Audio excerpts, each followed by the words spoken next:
Ang kwento ni Tomby. Ang kwentong ito ay hango sa totoong buhay. Mula ito sa isa nating tagapakinig. Karanasan ito ni Pepe. Walang eksaktong taon. Probinsya ng Siquijor. Umalis na kayo sa bayang to. Hindi naligtas ang mag-ina mo dito, Toto. Hindi titigil ang pamilya ni Istong sa pagtugis sa atin. Kung aalis ho kami, tay, paano kayo? Sino makakatuwang mo sa pagtatanggol sa ating mga kalahi? Huwag mo kaming alalahanin, anak. Isipin mo ang kapakanan ng pamilya mo, lalong-lalo na si Toto. Malaki ang pag-asang namanan niya ang kakayanan ng Lolo Isko mo. Hindi natin pwedeng hayaan na tuluyang maputol ang salinlahi. Masisira ang balanse at mawawala sa ayos ang lahat. At saan naman ho kami pupunta, tay? Alam mong ang kabundukang to ang naging tahanan ko. Simulat sa pul-isilang ako hanggang sa magkaisip. Bagis na Pepe, ito na ang buhay na kinagisnan. Mahihirapan kami makiangkop sa bagong mundo. Kung sakali. Mahirap sa una, Toto. Pero kailangan. Ito ang nararapat. Doon mas magiging ligtas kayo hanggang sa dumating ang tamang panahon. Kung si Pepe man ang nagbana ng kakayanan ng Lolo Isko mo, magkakaroon kayo ng sapat na panahon upang linangin ang nakatagong kakayanang yon. Isa lang ho ang alam kong lugar na maaari naming puntahan. Sa syudad. Pero hindi ko alam kung makakayanan ko ang uri ng pamumuhay doon. Magulong mundo ang syudad para sa mga kagaya natin. Pero ito ang pinakaligtas na lugar para sa mag-anak mo. Sundin mo ang sinasabi ko sa iyo, Toto. Hindi para sa pansariling kapakanan. Isipin mo ang kinabukasan ng ating angkan. Sandaling katahimikan ang nangyari sa dalawa. Makalipas ang ilang segundo. Ano, Toto? Nakapagpasya ka na ba? Sa totoo lang, tay, alam ko naman na tama yung sinasabi niyo eh. Para sa ikabubuti ng mag-anak ko ang gusto niyong mangyari. Pero hindi mo maaalis sa akin ng takot dahil minsan ko na ding naranasang mamuhay sa syudad. Hindi naging maganda yung karanasan ko at alam niyo ho yan. May dahilan kung bakit naging gano'n ang karanasan mo. Kagaya ng palagi kong sinasabi sa iyo, lahat ng nangyayari, merong rason. Pag-isipan mong mabuti at timbangin kung mananatili kayo ng mga anak mo. Hindi lang kayo mapapahama, kundi ang buong bayan. Yan din nga po yung kinakatakutan ko, tay. Ang madama yung maraming tao. Kung gayon, hayaan po ninyo kung kausapin ang asawa at mga anak ko. Matapos ang pag-uusap, pinuntahan ni Toto ang asawa. Kagad naman itong pumayag sa pasya. Sunod na kinausap ang mga anak. Dahil wala pang muwang ang mga ito, tuwang-tuwa pa sila dahil pupunta ng syudad. Ngunit ang panganay na anak ni Toto na si Pepe, bagaman hindi nagsasalita, alam nitong magiging masalimuot ang buhay sa syudad. Ngunit wala namang magagawa ang bata dahil ito ang pasya ng mga magulang. Hindi ko po alam kung ikakabuti nga ba namin yung pasya mo, tay. Pero malaki po yung tiwala ko sa'yo. Ikaw po yung mas nakakaalam. Ikaw ang panganay ko, Pepe. At siyang dahilan kung bakit nagpasya kong gawin to. Ikaw ang kahuli-hulihang salinlahi ng angkan natin. Hindi ako papayag na paputol sa iyo ang ating henerasyon. Alam ko po yun. Malakas yung angkan natin. Wala na bang ibang paraan? Bakit hindi na lang po natin labanan? Hindi mo alam ang magagawa ni Istong. Walang puso ang aswang na yun. na walang ibang inisip kundi ang sariling kapakanan. Gusto niyang lipulin ang lahi nating mga babaylan. Ito ang daang taong hidwaan ng ating angkan at hanggang hindi niya tayo nauubos, hindi titigil si Istong. Bagay na hindi natin maaaring pahintulutan. Ikaw ang tanging pag-asa, Pepe. Nananalaytay sa iyong kaugatan ang dugo ng ating mga ninuno. Nagulat ang dalawa nang biglang magsalita ang matanda. Paano niyo naman po nasabi? Lahat ng naging pinuno ng ating angkan, mga panganay na anak sa ikatlong henerasyon. Ikaw, Toto, ang sumunod sa hanay ng Lolo Iskumo. Kaya hindi titigil si Istong hanggat hindi ka napapatay. Matagal ko nang nadinig yung pangalang Istong. Pero hindi ko naman alam kung ano siya eh. At bakit gano'n na lang yung kagustuhan niyang ubusin tayo? Si Istong, ang pinuno ng mga gabunang naninirahan sa kagubatan na sakop ng bayang ito. Matagal na siyang kinatatakutan ng maraming tao. At tayong mga babaylan lang ang may kakayanang pumigil sa kanya. Natatakot si Istong na dumating sa punto na magkaisa ang ating angkan dahil alam niya ang maaaring mangyari. Kaya naman, palihim siyang nakikipag-ugnayan sa mga engkantong itim upang ubusin tayo. Kung takot naman pala siya sa atin, bakit hindi na lang tayo ang sumugod sa kanila at ubusin silang lahat? Di po ba mas makakabuti yun? Mahigpit na ipinagbabawal ng ating batas ang pagsisimula ng anumang gulo laban sa ibang lahi, maging sa mga engkanto. At isa pa, dahil sa pakikipagkasundo ni Istong sa mga ito, lalo siyang lumakas at ang tanging nakikita naming paraan para makaiwas sa posibleng kaguluhan, lumayo sa lugar na ito. Kagaya ng sinabi ko sa iyo, Tay, malaki po yung tiwala ko sa pasya mo at gagawin ko din yung makakaya ko para makatulong sa inyo. Sa murang edad, kahit papano, naturuan na si Pepe ng mga pamamaraan, lalo na sa pakikipaglaban ng pisikal at kumbate espiritual.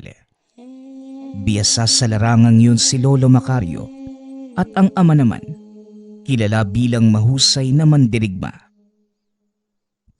Sa ngayon, tatakas tayo para mabuhay. Pero darating ang panahon na babangon tayong muli at lalaban. Ihanda mo na mga gamit mo, Toto. Sa makalawa, aalis na tayo. Sinunod ni Pepe ang sinabi ng ama. Kinagabihan, na maalam na ang binata sa mga kaibigan at kakilala. Bagaman malungkot ang bata, ngunit wala itong magagawa. Kaligtasan na ng pamilya ang nakasalalay. Pagkarating ng makalawa, maagang nagising ang lahat sa nayon para magpaalam sa pamilya ni Toto. Hindi ito ang huli nating pagkikita, Toto. Sikapin mong maging ligtas ang mag-anak mo. Ako nang bahala dito sa nayon. Huwag kang mag-alala dahil hindi ko pababayaan ang ating mga kalahi. Maraming salamat, Hutay. At sa inyong lahat, ipinapangako kong ibabangon namin ang ating angkan. Kahit anong mangyari, babalik at babalik kami sa lugar na ito. At sa pagkakataong yun, sisiguraduhin kong muli tayong kikilalanin. Matapos makapagpaalam, umalis na ang mag-anak papunta ng syudad.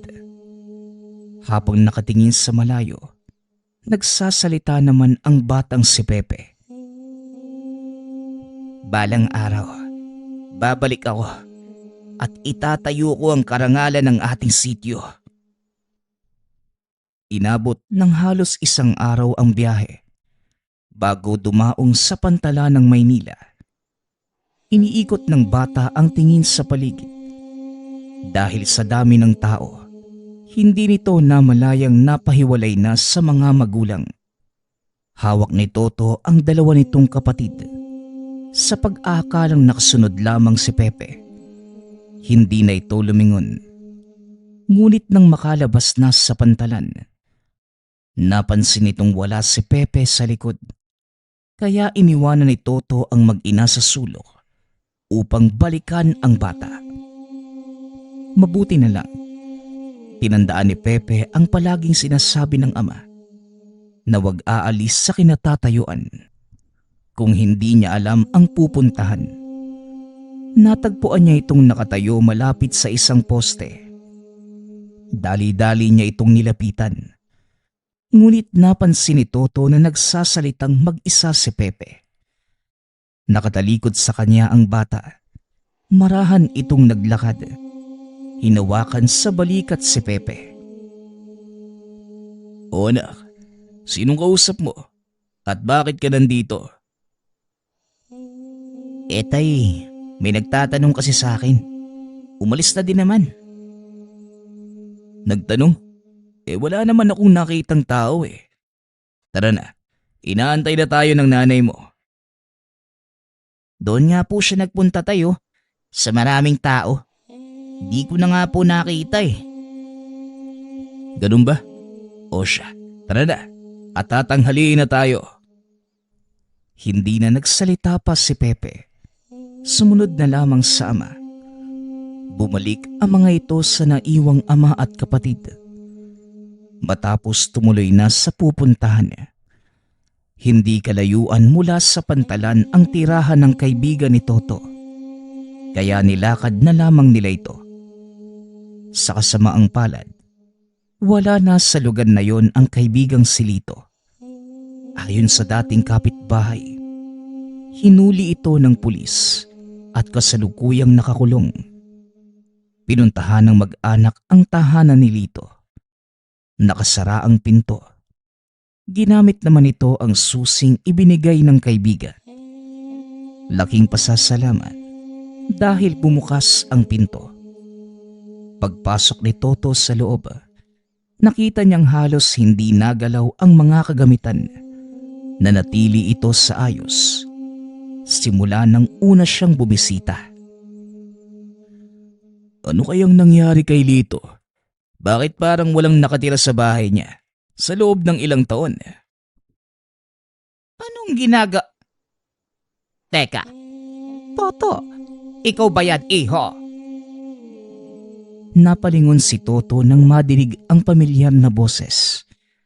Nakita ang matandang may hawak na tungkod. Tatang Islaw, mabuti naman at nandito ho kayo. Opo, ako nga po ito. Kumusta na kayo?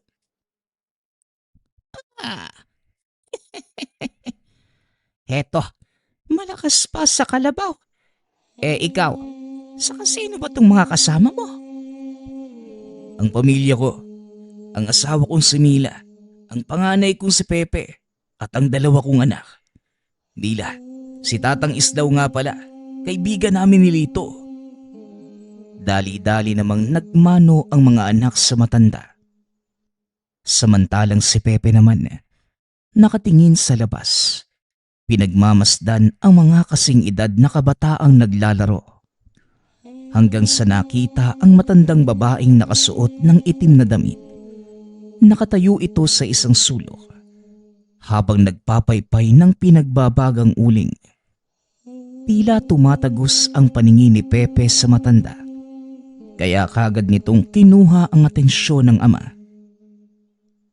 Tay, may matanda po doon sa labas oh. Parang tumatagos po yung tingin ko sa kanya. Tignan niyo po tay, dali. Dali-daling lumapit si Toto at Tatang Islaw. Kinumpirma ng matanda na aswang nga ang babaeng yun. Hindi ko alam na may kakayanan pala ang anak mong ito. Hindi na nakapagtataka. Angkan nga kayo ng mga babaylan. At mukhang dibino pa ang batang ito ha. Abay teka, kumain na ba kayo? Sandali lang at kukuha ako ng bigas sa bahay nang makapagsaing. Huwag na po kayo mag-abala, Tatang. May dala po kaming bigas.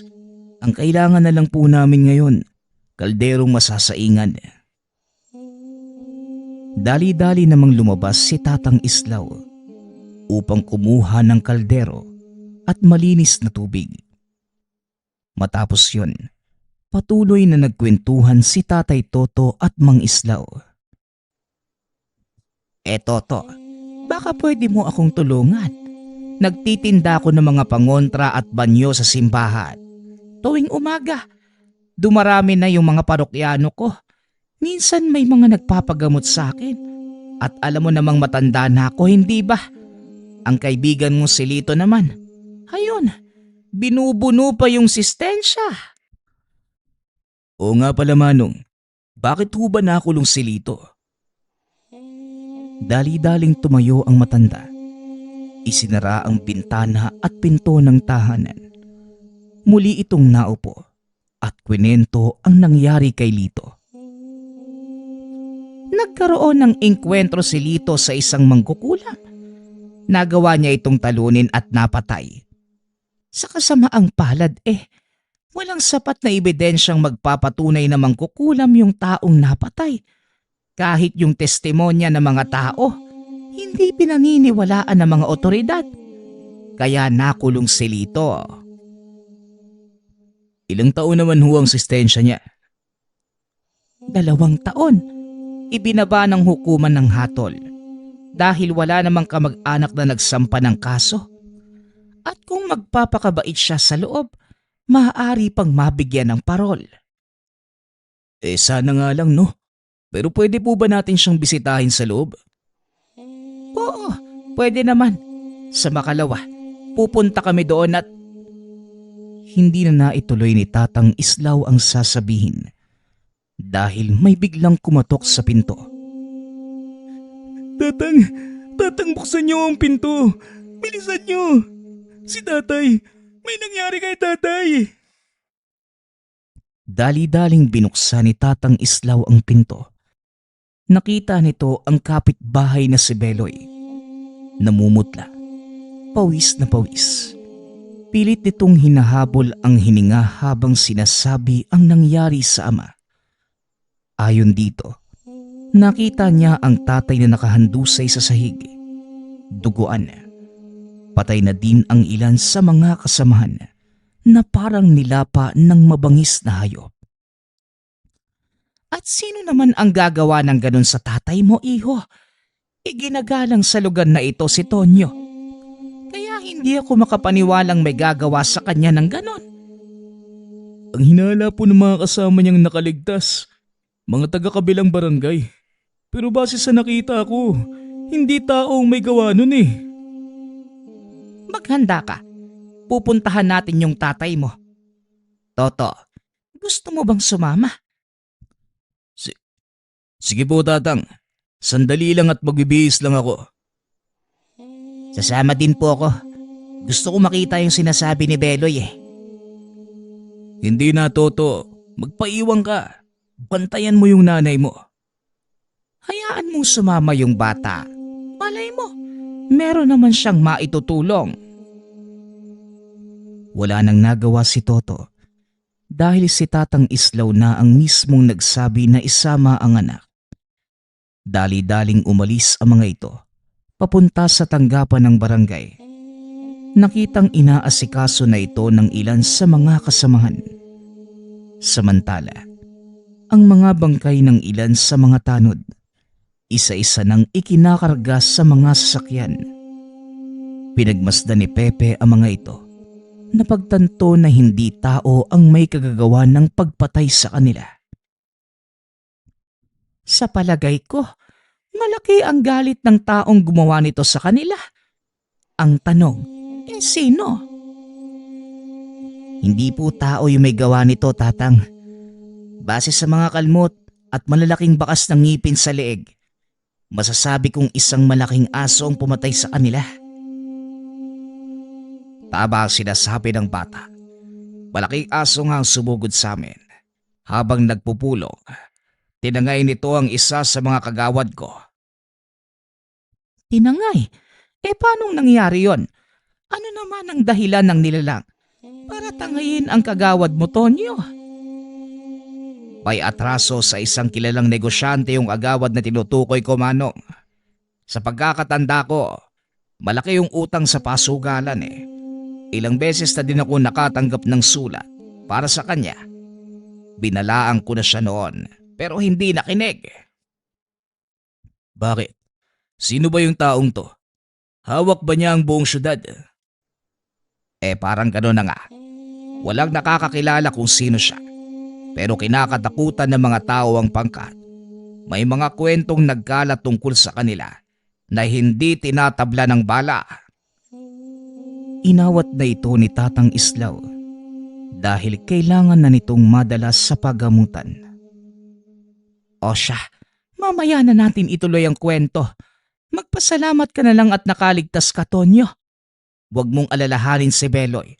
Doon muna siya sa akin pansamantala. Matapos madala si Tonyo sa ospital, kinuusap ni Tatang Islaw si Beloy tungkol sa kalagayan ng ama. Sinabihan itong pansamantalang doon muna manirahan sa tahanan. Pinag-iisipan din ng matanda ang sinabi ni Pepe na ang pumatay sa mga kagawad at tanod ni Mang Tonyo ay isang malaking aso. Nang mga sandaling yun, kausap nito si Toto. Posible kayang aso yung ginamit ng sumalakay kina Tonyo? Posible. Pero malakas ang kutob ko na hindi lang pangkaraniwang aso ang sumalakay sa kanila. Maaaring may alam si Lito. Tamang-tama. Dahil bukas araw ng dalaw, pupuntahan natin siya sa kulungan. Nakikinig lamang sa usapan si Pepe. Alam ng batang may kakaibang nangyayari. At dahil hindi pa sigurado, hindi na ito nagbitiw ng kung anong salita. Kinabukasan, maagang umalis sina Tatang Islaw at Toto. Inihabilin kay Pepe ang ina. Naroon naman si Beloy para umalalay kung sakaling may kailangan sa labas ng tahanan. Samantala, nakarating na ang dalawa sa piita ni Lito. Matyagang nag-antay ang mga ito hanggang sa tawagin ng mga gwardya upang makapasok. Tuwang-tuwa si Lito nang makitang nasa maayos na kalagayan ang kaibigan. Toto, mabuti naman at nakadalaw ka. Siya nga pala, ano ang sadya mo rito sa syudad? Mahabang kwento eh. Ang totoo niyan, kasama ko yung buong pamilya ko sa pagluwas dito. Kumare, doon muna kami manirahan sa bahay mo ha.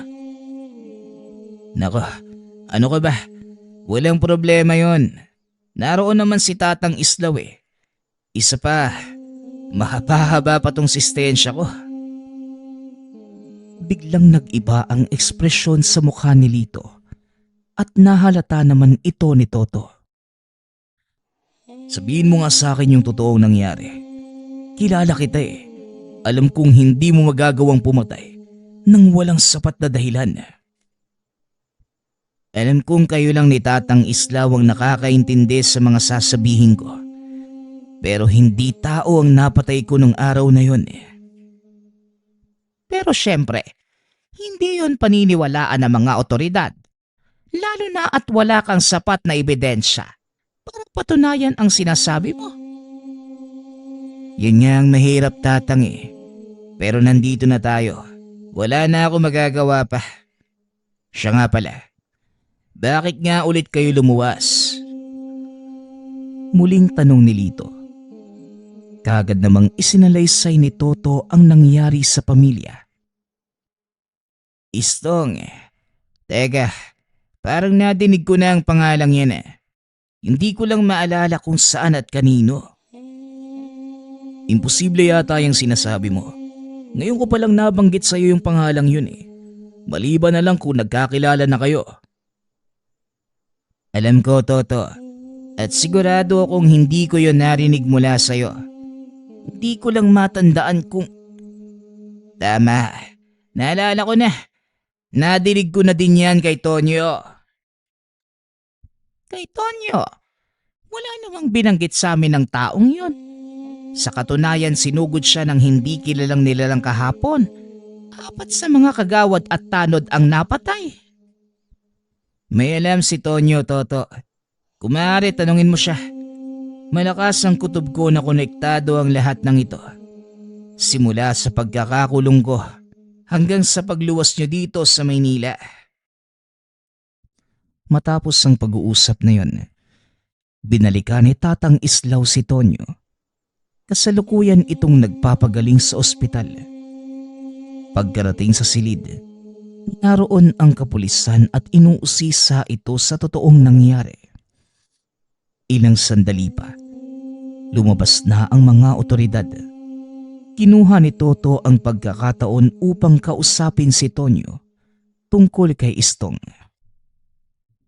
Si Istong, kilala ang taong yon bilang protektor ng mga pasugala. Malaki ang impluwensya niya sa mga sindikato rito. Duda nga ako na siya din ang nagpapatay sa amin eh. Kung ganun, nauna pa palang lumuwas dito si Istong kaysa sa amin. Pero paano nangyari yun? Kaya nga kami tumakas sa kabundukan dahil sa banta niya sa amin doon. Mukhang nakatadhana ang pagharap nyo ng Istong na yan, Toto. Sinadya ng pagkakataong magkasama kayo sa iisang lugar at 2 rason lamang ang nakikita ko. Una, ang tuluyang pagkalipol ng iyong angkan. O ikalawa, ang tuluyang wakasan ang pagnanasang tapusin kayo. Alin man sa 2 rason, Manong, hindi dapat malaman ng asawa ko at ni Pepe ang tungkol dito dahil siguradong matatakot sila. Wala kang dapat alalahanin tungkol sa bagay na yan, Toto. Hindi kami magsasalita ni Tonyo, pero hindi mo na mapipigilan ang tadhana. Magaganap ang inyong pagtutuos. Kung sakali mang dumating yung pagkakataong yon, sisiguraduhin kong handa na si Pepe. Lumipas ang ilang araw. Tuluyang gumaling si Tonyo. Muling bumalik sa paglilingkod bilang kapitan. Si Pepe naman, unti-unti nang nasasanay sa bagong kapaligiran. Naging maayos at mapayapa ang buhay. Si Toto na masukan bilang matador sa palengke. Si Pepe naman, katulong ni Tatang Islaw sa panggagamot. Naging kampante na din si Toto na walang mangyayaring masama. Ngunit dumating ang isang kaganapan na bumago sa buhay ni Pepe. Sabado ng tanghali, umalis sina Tatang Islaw at Pepe upang manggamot. Naiwan ang ama sa tahanan kasama ang ina at kapatid. Pagod galing sa buong gabing trabaho ang ama, kaya hindi na niya ito ginising upang magpaalam. Sa kalagitnaan ng panggagamot, biglang nakaramdam ng kakaiba si Pepe. Bigla nitong naisip ang pamilya. Kinabahan, kaya sinabi kay Tatang Islaw ang nararamdaman. Tang, hindi po maganda yung kutob ko. Parang may nangyaring masama. Ganon ba? Ang totoo, ako din, Toto. Kanina pa ako nababalisa. Hindi ko alam ang dahilan. O siya, bilisan mo nang magligpit nang makauwi na tayo. Dali-daling umuwi ang mga ito. Dahil hapon na, madami ang nag-uuwian. Wala silang masakyan, kaya naisip na mga itong maglakad. Pagkarating sa tahanan, nakita ni Pepe na bukas ang pinto. Hindi pa nakasindi ang mga ilaw ng bahay. Dali-daling pumasok si Pepe. Pagbukas ng ilaw sa sala, tumambad ang wala ng buhay na katawan ng ina. Pinuntahan ni Pepe ang mga kapatid sa silid. Nakitang nagkalat ang dugo sa sahig. Sa kama, nakita nitong wala na ding buhay ang 2 paslit. Napasigaw si Tatang Islaw nang makita ang kalunos-lunos na kalagayan ni Toto. Nakasabit ito sa dingding habang may nakatarak na sibat sa dibdib. Wakwak ang lalamunan na tila kinagat ng kung anong malaking hayop. Napaluhod na lamang sa sahig si Pepe. Tumulo ang luha.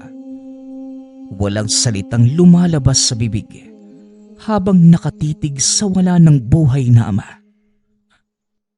Mahabaging langit! Sino ang may gawa nito? Wika ni Tatang Islaw habang hawak ang katawan ng dalawang paslit. Walang imik na tumayo si Toto. Naupo sa atanga ng tahanan. Magkahalong galit at kalungkutan ang nararamdaman ng bata. Ngunit mas nangingibabaw ang pagsisisi dahil wala man lang siya ng mga oras na kailangan ng pamilya. Ilang sandali pa, dumating ang mga otoridad. Nag-imbestiga ang mga ito at ang unang tinanong ay si Pepe. Ngunit wala silang nakuhang impormasyon mula sa bata. Ang sumagot ng tanong ay si Tatang Islaw. Matapos ang imbestigasyon, kinausap ng matanda ang bata. Hindi ko inaasahang mangyayari to. Alam ng tatay mo na darating ang pagkakataong ito. Ngunit nakiusap siya sa akin na wag akong magsasalita dahil gusto niyang mamuhay kayo ng payapa. Habang nagsasalita, pinagmamasdan nito si Toto. Walang kahit anong ekspresyon sa mukha. Maging ang boses ng bata, tila walang halong emosyon. Pero kabaliktaran yung nangyari. Imbis na ako lang yung mapahamak, pati sila nadamay.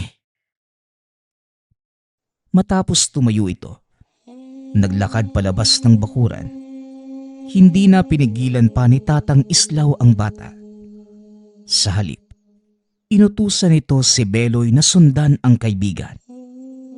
Patuloy sa paglalakad si Pepe sa madilim na lansangan hanggang sa madako ito sa isang abandonadong gusali. Walang kailaw-ilaw sa lugar dahil malayo na ito sa kalsada at mga kabahayan. Nagtago si Beloy sa likod ng poste. Patuloy na pinagmasdan ang kaibigan. Ilang minutong nakatayo si Pepe sa gitna ng abandonadong lugar. Unti-unti nang nagtipon ang mga alitaptap sa paligid nito. Nanlaki ang mga mata ni Beloy habang pinagmamasdan ang kakaibang pangyayari. Mas lalo itong nagulat nang makita nitong nagliliwanag ang mga marka sa balat ni Toto. Ito ang unang beses na nakita ni Beloy ang mga marka dahil hindi naman niya ito nakita noong unang dating ni Pepe sa lugar. Ilang sandali pa, may mga nilalang na lumabas sa lupa at dali-daling lumapit sa binata. Malaki ang katawan. Tao na may muka at paa ng kabayo. Wala na si tatay. Hindi pa ito alam nila Lolo Macario. Siguradong mag-aalala yun sa akin. Ang mabuti pa, puntahan mo siya at sabihin ang lahat ng mga nangyari dito. Matapos yun, hinayaan na lang ni Beloy ang kaibigan. Marahan itong umalis sa lugar upang hindi mahalatang naroon siya. Pagkarating sa tahanan ni Tatang Islaw, nakita nitong kinukuha na ng punerarya ang bangkay ng pamilya ni Pepe. Makalipas ang ilang minuto, dumating si Pepe. Matamlay pa din at parang walang ganang kumilos. Alam kong nawalan ka ng mga magulang at kapatid, ngunit hindi ito ang oras para magmukmok sa isang tabi. Ayusin mo ang iyong sarili at maghanda ka. Isang bagay lang ang gusto kong gawin ngayon, Manong. At iyon ay gumanti sa ginawa ni Istong sa tatay ko. Paano mong nalamang si Istong ang may gawa nun sa mga magulang mo? Ipinakita po mismo sa akin ng gabay kong engkanto. Nandito, nasa syudad. Ang totoo, mas nauna pa silang dumating dito eh. Alam ng tatay mo ang tungkol sa bagay na yan. Kaso pinili ni Toto na wag sabihin sa'yo ang lahat. Nauunawaan ko po yung naging pasya ni tatay. Kagaya ng palagi niyang sinasabi sa akin, darating ang panahon na ako na ang magdadala ng pangalan ng aming angkan at hindi ko hahayaang tuluyang kaming malipol. Ano na ngayon ang plano mo? Hindi ka pwedeng kumilos ng mag-isa. Hindi po, Manong. Hindi ako kikilos ng mag-isa. Hinihintay ko lang na dumating sina Lolo Macario. Hindi na nagtanong pa ang matanda. Alam niyang dadating doon si Lolo Macario. Kinabukasan, dinala sa tahanan ni Tatang Islaw ang bangkay ng pamilya ni Pepe. Hindi pa din makapaniwala ang batang wala na ang mga magulang. Nakaupo ito sa harapan ng ataul habang inaalala ang masasayang alaala kasama ang ama, ina at mga kapatid. Sa kalagitnaan ng lamay, may mga taong dumating upang makiramay at karamihan sa kanila mga nakilala ni Toto noong minsan siyang napunta sa lugar. Ang ilan ang hihinayang, napakabuting tao nito. Ang ilan naman ay naawa kay Pepe dahil mag-isa na lamang ito sa buhay.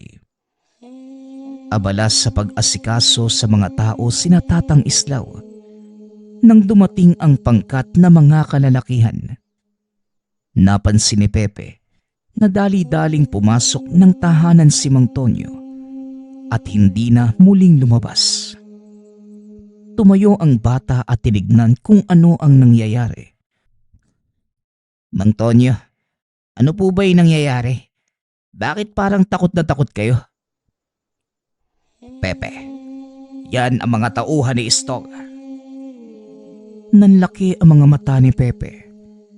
Sa hindi malamang dahilan, biglang sumiklab ang galit ng bata.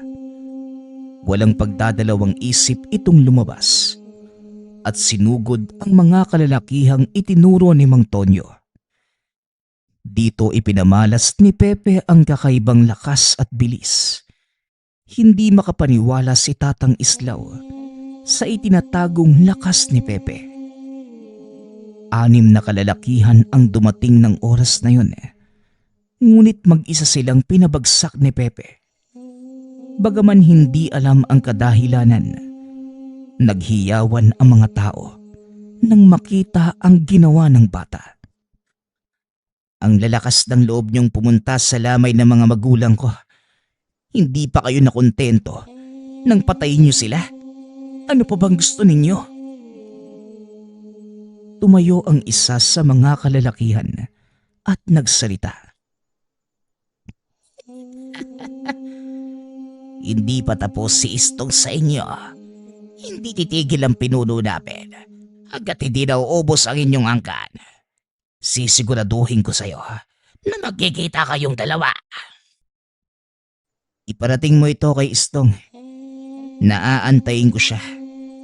Ngayon, lumayas kayo bago pa ako tuluyang mapikon. Wika ni Pepe. Dali-daling nagsipagtayuan ang mga kalalakihan at nagtakbuhan palayo.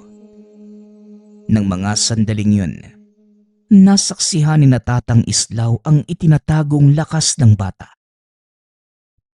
Pambihira ang ginawa mo. Hindi ko akalaing magagawa mong patumbahin sa tigi-isang suntok lang yung mga taong yun. Pangkaraniwang tao lang sila, Tatang. May mas malakas pa sa kanila. At yun ang dapat kong paghandaan. Tugon ni Pepe. Matapos muli itong naupo sa harapan ng ataul na mga magulang. Nang sumunod na araw, habang natutulog ang bata, may mga dumating na panauhin. Si Tatang Islaw ang humarap sa mga ito. Mawalang galang na po. Maaari ko bang malaman kung ano ang sadya ninyo? Ako ang tatay ni Toto at ang pangalan ko ay Macario. Nasaan ang apo ko? Kayo po pala, Apo Macario. Pasensya na at hindi ko po kayo nakikita ng personal. Ako si Islaw, ang kaibigan ni Toto. Si Pepe natutulog. Ilang araw nang walang pahinga ang batang yon. Ganoon ba? Salamat sa pagtanggap sa aking anak at apo. Hayaan niyo na munang matulog si Pepe. Aantayin ko na lamang siyang magising. Kung ganon, tumuloy muna kayo nang makapaghanda ko ng merienda. Naupo ang mga ito sa sala. Kinausap ni Tatang Islaw si Mang Macario at dito nalaman na matanda ang buong kwento. Ilang sandali pa, nagising na si Pepe. Dire-diretsong yumakap kay Lolo Macario. Lolo, wala na po si tatay. Wala silang awa. Pinatay nila ang mga kapatid ko. Kahit si nanay. Alam kong darating ang pagkakataong ito, apo. Ang mahalaga, ligtas ka. Ikaw ang talagang pakay ni Istong. Sa oras na mapatay ka niya, ang ibig sabihin, nagtagumpay na ang kanyang adhikain. Hindi ko papayagang manalo si Istong, Lolo. Kung kinakailangan gamitin ko ang lahat ng itinuro ni tatay sa akin, gagawin ko. Masiguro lang na hindi magwawakas sa akin ang ating angkan. Pasensya ka na, Pepe. Kung iniatang sa iyong balikat ang ganito kabigat na pasanin, ikaw ang kahuli-hulihan sa ating angkan. Masakit man sa akin na sabihin ito, ngunit sa iyo nakasalalay ang pagpapatuloy ng ating lahi. Hindi po ninyo kasalanan yung naging kapalaran ko, Lolo. Isinilang ako para magpatuloy ng ating angkan at gagampanan ko ito ng buong katapatan. Ilang araw ang nakalipas. Nagpasya si Tatang Macario na sunugin ang bangkay nila Toto. Alinsunod sa tradisyon. Matapos isinilid ito sa maliliit na banga upang dalhin sa lupang sinilangan at ilalagay sa huling pahingahan. Kinausap ni Mang Islaw si Tonyo upang maisagawa ang seremonya. Sumang-ayon naman ito.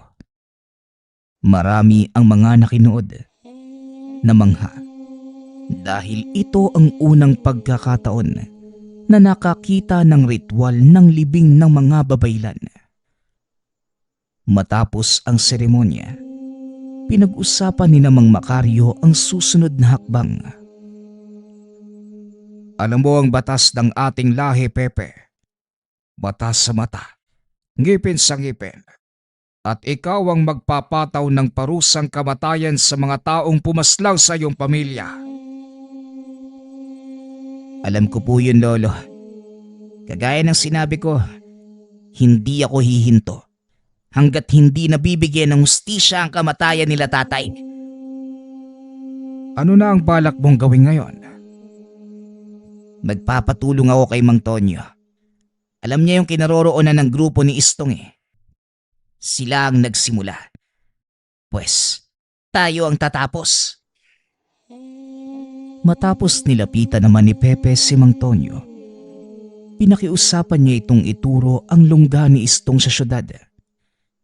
Hindi naman tumanggi ang kapitan dahil nais din itong mabigyan ng hustisya ang kamatayan ng mga kasamahan at tuluyan ng magkaroon ng kapayapaan doon.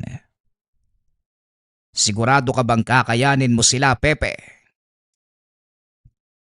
Hindi po ako nag-iisa, Mang Tonyo. Kasama ko ang espiritu ng aking mga ninuno. Ikaw ang bahala. Nandito na tayo sa mismong lungga ni Istong. Hindi na ako maaari pang lumapit sa lugar.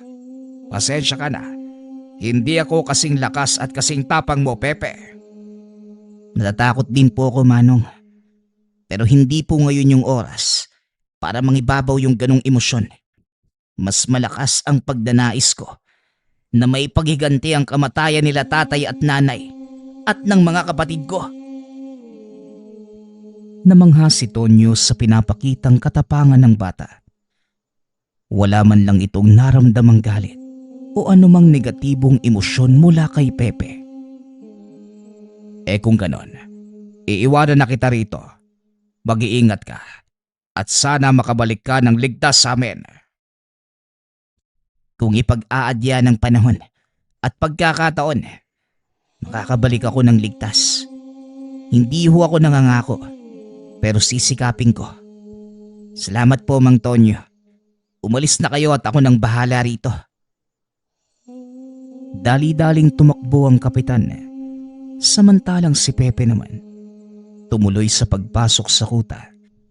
Lingid sa kaalaman nitong nanatili sa lugar si Mang Tonyo at naroon din sina Tatang Macario. Dinig mula sa kinaroroonan ang sigawan sa loob ng lugar. Mga hiyaw ng taong tila nilalapa ng mabangis na hayop. Teka, ano kayang ginagawa ni Pepe sa kanila?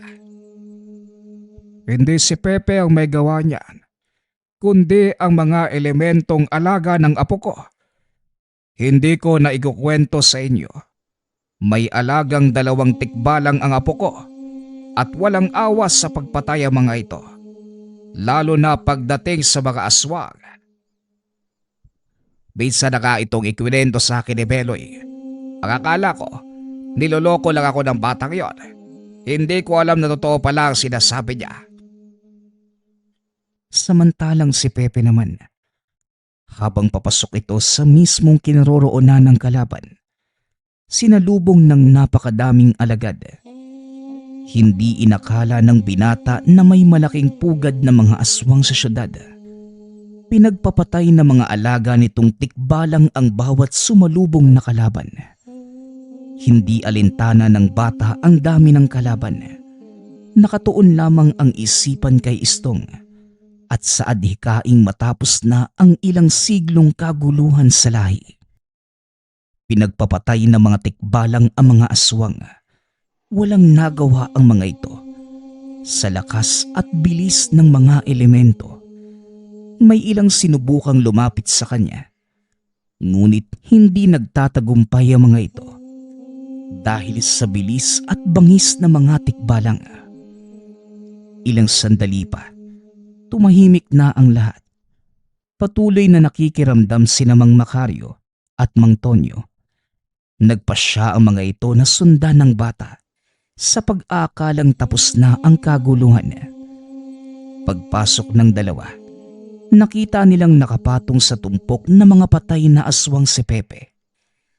Habang ang 2 alaga naman paikot-ikot sa kanya. Tinawag ni Mang Tonyo ang bata. Nagulat ito dahil naroon ang 2. Anong ginagawa niyo rito? Hindi pa tapos ang laban. Paparating pa lang sila, Istong. Sinasabi ko na nga bang mali ang pasya natin, Tonyo. Bilisan mo, umalis na tayo rito. Akmang aalis na sana ang 2 nang biglang makaramdam si Mang Macario ng pamilyar na presensya sa likod. Tingnan mo nga naman. Hindi ko akalaing magkikita tayo rito. Hindi mo rin ba inaakala na mauubos ng apo ko ang mga alagad mo? Nasurpresa ako, Tandang Macario. Ngunit ito din ang inaasahan ko mula sa isang purong babaylan. Alam mo ba kung gaano ko kasaya ngayon? Nang mga sandaling yon, nakatitig lamang si Pepe kay Istong. Nakaakbay ito sa 2 nakakatanda habang nakatingin sa kanya ng nakakaloko. Alam mo bang ito din ang matagal ko ng pangarap, Istong? Ang tuluyang matapos ang kaguluhan. Matatapos lang ito sa kamatayan ng batang yan.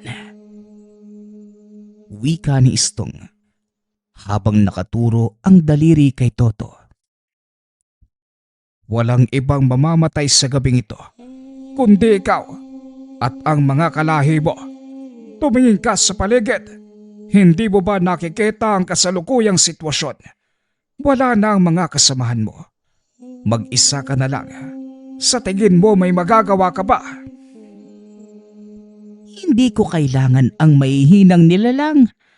Sapat na ang lakas ko para patayin ang batang yan at tuluyang wakasan ang lahi niyong mga babaylan. Wakasan ang aming angkan. Sa palagay mo, ikaw ang gabunang magtatakda nun. Napatingin si Istong sa kinatatayuan ng bata. Laking gulat nito dahil wala na si Pepe sa kinatatayuan. Hinawakan ni Mang Macario si Mang Tonyo sa ulo. Iniyuko. Isang malakas na suntok naman ang tumama kay Istong. Dahilan para tumalsik ito sa malayo. Dali-daling tumakbo palayo ang dalawang nakakatanda. Habang si Pepe muling sinugod si Istong. Hindi pa man ito nakakatayo. Muli na namang tinamaan ng sipa ng bata. Hinayaan itong tumayo ni Pepe. Hinawakan sa leeg. Walang mabasang emosyon si Istong sa mga mata nito. Bagay na labis niyang ikinatakot. Anong problema? Wala kang nakikitang kahinaan sa akin, oh? Tanong ni Pepe. Hinawakan ni Istong ang kamay nito. Sinubukang kumawala mula sa pagkakasakal. Ngunit lubhang mas malakas ang pagkakahawak sa kanya. Hindi nito matanggal ang kamay ni Pepe. Tumalon pa itaas ang bata. Kasama ang kalaban at sinubsob ito sa lupa. Para kay Istong, malaking kahihiyan ang sinapit nito sa binatang babaylan. Hindi na napigilan ng gabunan ang galit. Nagbagong anyo ito. Sinugod si Pepe. Ngunit kahit sa antas na yun, wala pa din siyang magawa. Dahil sa bilis at lakas ng pangangatawa ng bata. Idagdag mo pa ang dalawang alaga nitong hindi umaalis sa tabi. Sa tuwing susugurin ni Istong ang bata, sinasalubong naman ito ng mga tikbalang. Kakaiba ang batang ito. At saan kumukuha ng ganyang lakas ang apo nyo, Tatang Macario? Si Pepe ang kahuli-hulihang babaylan mula sa hanay ng aking ama. Ikatlong panganay sa henerasyon. Kaya naman nakuha nito ang purong dugo ng aming angkan. Kakibat ng pagiging purong babaylan, ang pagpapaubaya ng kalikasan ng kapangyarihan ito sa kanya. Nagmula sa mga elemento ang lakas ni Pepe. At ito ang itinatagong kapangyarihan ng mga purong babaylan na kahit ang pinakamalakas na gabunan, walang kalaban-laban. Malaking pagkakamali ang ginawa mo, Istong, nang piliin mong ubusin ang aming angkan. Muling ibinaling ni Tonyo ang tingin sa bata. Napatunayan ang sinasabi ng matandang babaylan. Kahit sa totoong anyo, walang nagawa si Istong kundi saluhin ang malalakas na pag-atake ni Pepe. Ni hindi nito magawang gumante dahil sa tuwing aatake, naiilagan lamang ito ni Pepe. Hanggang sa tuluyan itong napuruhan ng bata. Isang malakas na suntok sa sikmura. Bigla itong bumalik sa anyong tao. Muling hinawakan ni Pepe sa leeg si Istong at itinaas. Hindi na sana humantong sa ganito ang lahat kung hindi ka naghangad na ubusin ang aming angkan. Kapwa namumuhay ng payapa yung ating mga angkan eh. Pero dahil sa pagdanais mong maghari, ito ang naging kinalabasan. Huli na para sa'yo na ang labis na pag-aambisyon nakakasama dahil tatapusin ko na ang walang kapararakan mong pangarap. Hindi pa dito nagwawakas ang lahat, batang babaylan. Dahil hanggat nabubuhay kayo, patuloy kaming lilitaw. Tandaan mo, parte lang kami ng balanse ng mundong ito. At kailanman, hindi hindi mawawala ang mga kagaya kong magnanais na ubusin ang mga katulad nyo. Alam ko, kaya magmula sa akin, ang susunod na henerasyong pipigil sa lahi mo at magpapanatili sa balanse ng mundo. Pag-uusap ng dalawa. Matapos nagliwanag ang mga marka sa katawan ng bata, ang isa sa mga alaga nitong tikbalang kinagat ang ulo ni Istong. Mamahinga ka ng mapayapa. Tapos na ang paghihirap mo. Pakawalan mo ang iyong sarili sa puot at galit na bumulag sa'yo sa mahabang panahon. Hanggang sa unti-unting naging abo ang katawan ni Istong. Sumama sa hangin. Napagtanto ni Tatang Macario na hindi nito pinatay si Istong para parusahan o paghigantihan. Sa halip, pinalaya ito ni Pepe mula sa pagkakabilanggo sa puot. Matapos ang kaganapan, nawala ng malay ang bata. Dali-dali itong pinuntahan ni Tonyo at binuhat. Habang naglalakad pa uwi, hindi makapaniwala ang kapitan. Napasan-pasan niya sa likod ang kahuli-hulihang henerasyon ng mga babaylan. Makalipas ang ilang taon, nagpasya si Pepe na bumalik sa nayon upang pamunuan ang mga kalahi. Nagkaroon ng sariling pamilya, namuhay ng matiwasay. Nawala na din ang banta ng mga aswang sa kanila. Paunti-unti, muli nitong naibangon ang karangalan ng angkan. Mapayapang iniwan ni Tatang Macario ang angkan sa kanyang mga balikat. Dahil alam niyang nasa mabuting kamay ito ng apong si Pepe na may dugo ng purong babaylan. Nagpapasalamat nga pala ako sa lahat ng sumusuporta sa ating channel. Nawa ay patuloy niyong suportahan at pakinggan ang ating mga kwento. Hanggang sa muling pakikinig. Paalam. Ang kwento ni Tombi.